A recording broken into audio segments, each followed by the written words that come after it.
Hi everyone, I just want to do a quick video to kind of show you how D2L is going to work for you this semester in your online class. And so obviously if you've made it into this class, you know how to find it, but usually your home screen in D2L will look something like this. And you just click on We Are 1010 JD1 and welcome to expository writing. So just a few things about this class.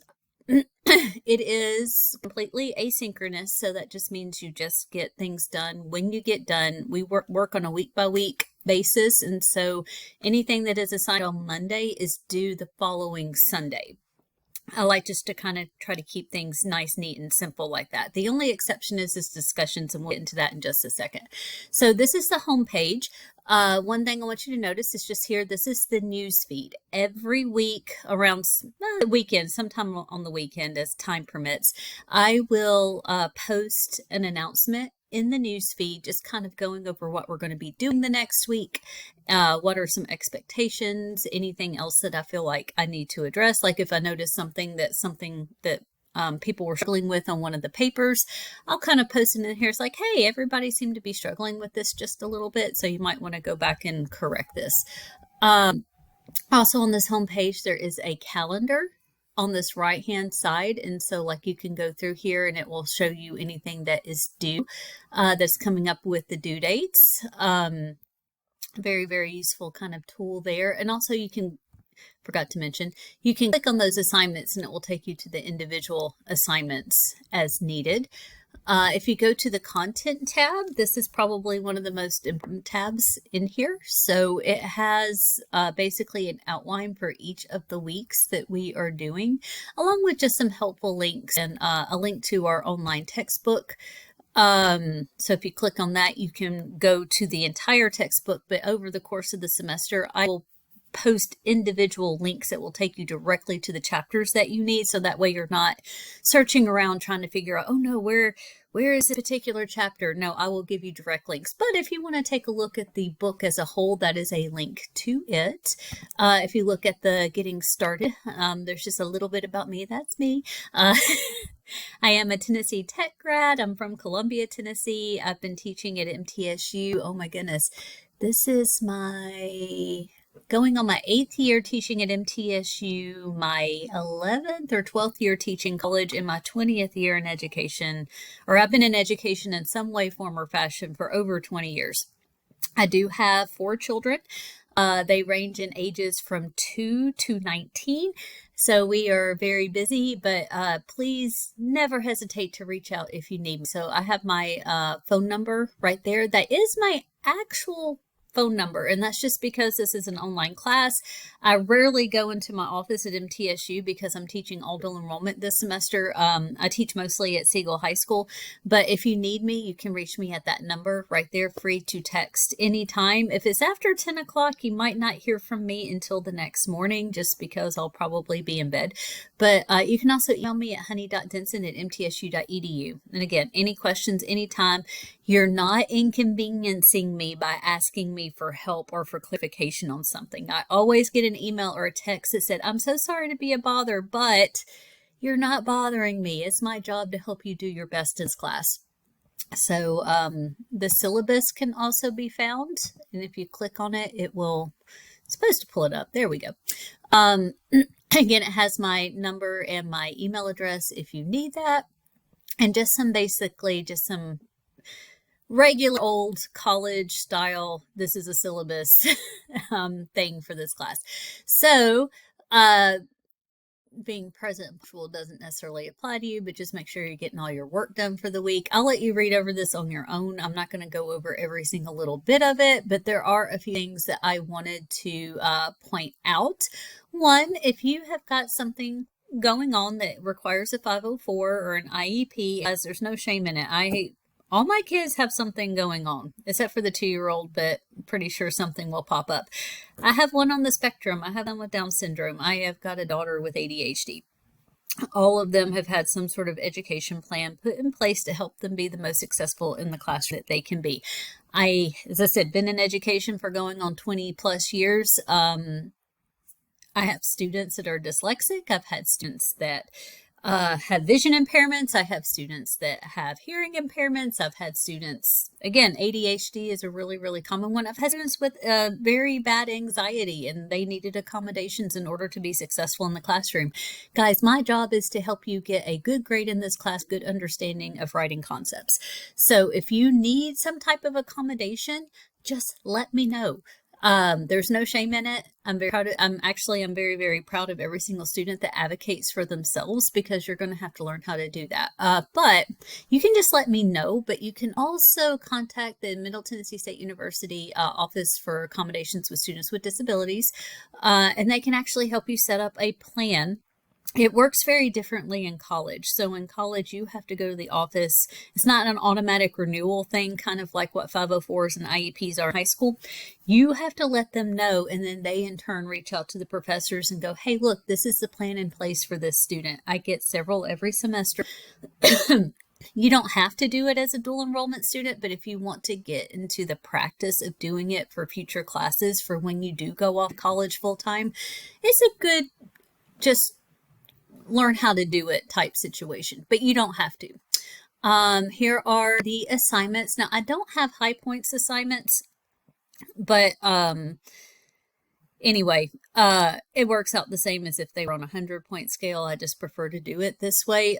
So all your major assignments are worth 20 points, but they're broken down into little mini sections, because I am a firm believer in writing is a process, that you shouldn't just spit out a draft and then expect it to be amazing and awesome.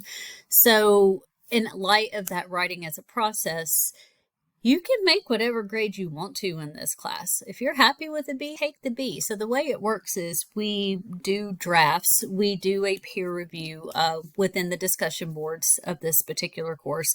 You will turn in a copy to me for me to grade. And if it's great, wonderful, and perfect, awesome, you can get full points. But if I feel like it's not quite up to muster and it might need some revisions, I'll give you, let's say, a 16 out of 20, which is an 80%, which is a B. If you're happy with that, take it. You don't have to do the revisions. It's not a requirement. But if you want to do the revisions, then you can earn the A if you're willing to put in the work. So that's kind of the way my papers work. And then every week we have asynchronous assignments and discussion boards. Guys, please do not skip out on discussion boards. I've had students do that who did great on all their assignments, did all the asynchronous assignments, did all of the discussion boards, and then wound up with like a B in the class because they did not participate. They did not do the full discussion boards. And we'll get into that in just a minute. So yes, AI. We're actually going to have a really good discussion on that down the road. But guys, I have found that sometimes it's easy to catch, sometimes it doesn't, but you're not going to get as much out of the class if you're not willing to put in the work yourself. Do not let an AI program do it for you. There's a course calendar that just goes over all the different assignments that we're going to do this week and in subsequent weeks. If you go to the Dropbox, those are our asynchronous assignments. As I said, the assignments open up on Sunday of the beginning of the week, and they are open until very next week. So some weeks you just have one, like this week, first week of class. We technically don't have school on Monday, so it's a little bit of a lighter week. We kind of segue into this class, but every week has 1 to 2 assignments, and you can see that here. So like week 2 has 2, and these are just your general coursework. They're video lectures, some of them, not all of them. Sometimes they're readings, sometimes they're reflections, and sometimes they are kind of like pre-writing assignments designed to help you as we move to larger papers. So make sure you're keeping up with these every week. As I said, they will be linked in the course calendar, and in my announcement that I make every week in the newsfeed, I'll also provide links to those drop boxes so that way you can do those assignments. But they're all listed here. You can go through them and look through them if you want to, but I wouldn't work too far ahead, just because sometimes like with the papers, we're working some of them together as a group, especially when it comes to peer reviews. And sometimes when students try to work too far ahead, it can kind of get a little bit confusing. I would try, but if you know the next week is going to be absolutely crazy, that Dropbox is already open, then I guess you can go for it. Discussion boards. So if you click on discussions, I'll just kind of give you, like, first week, introductions. Just take a moment to introduce yourself. a little bit more about each of you. So just kind of go through there. But what I want you to do for these is, so like if you click on them like so, I'm just doing week 2. All you have to do is start a new thread. So you can click on that, put in a subject, whatever you want it to be, and that will be your initial response to the prompt.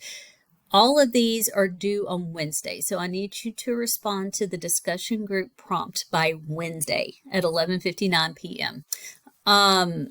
You need to do your 2 peer replies to kind of facilitate discussion. Y'all not be so lonely in an online class. An online class can be very isolating, and the discussion boards are one way we can actually kind of get to know each other a little bit. I was looking at the class roster, and it seems like we have people from everywhere, from McMinnville, Murfreesboro, Williamson County, and so this is just a way for us to kind of get to know each other and interact with each other, so that way, the online class isn't a totally lonely experience. So this is where students, they don't do the peer replies. So each discussion assignment is worth 10 total points. Your response to the prompt is worth 6 points. Your peer replies are worth 4 points. And that doesn't seem like a whole lot, but if you only make a 60% across, I think we have like 12 discussion boards, that really does start to negatively impact your grade. So, and you can't really go back and make up discussions, because once we're past that, it's kind of like trying to go back to a conversation and say something extra. So the discussion boards, you have to complete them within the week, and it's the initial reply to the prompt and the 2 peer replies. So make sure you're staying on top of those. And again, in the newsfeed, every week I'll remind you to do that. Some have word count requirements, some don't. So that will always be a part of the prompt. So just look and say, hey, does this one have, please respond within 150 words? As again, I don't do that every week unless I feel like it warrants it. But like if I notice that students are kind of like, in the past when I've been doing these, like there are some that I feel like students don't go quite in depth like they need to. And so sometimes I'll add a word count requirement. Most of them do not, though, because my students tend to do a pretty good job with that. You can look at the grades, the grade book right here. And it looks differently for you. Actually, let me switch this to student banner so you can see it the way you'll see it. So yeah, it'll have all the different weeks, and then your points, it'll populate it in to help you figure out your grade. So there's that.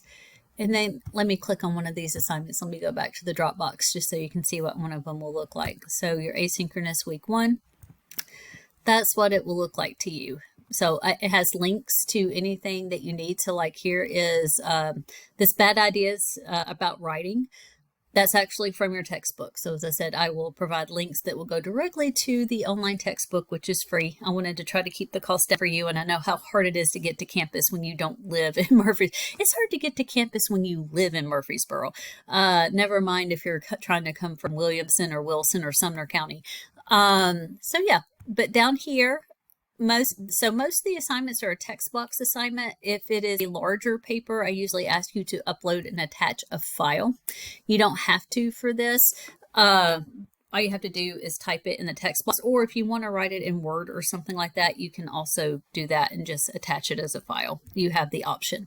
One thing though, if you're using an Office 365 product, be very careful that it is not attached to your high school. So prime example of this, a lot of times my students will try to log into their Rutherford County Schools account, but then also try to log into Murphy's MTSU's account, and they fight each other because they're both Microsoft Office products.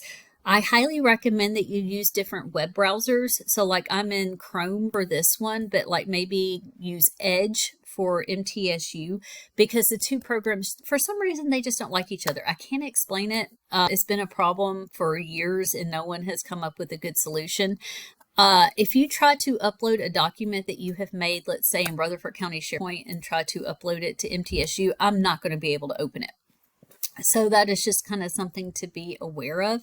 Make sure that, you have access to Microsoft 365 through your MTSU account, so make sure you're using that to do assignments. Again, if you have any questions or concerns, let me know, and I am looking forward to getting to know each and every one of you.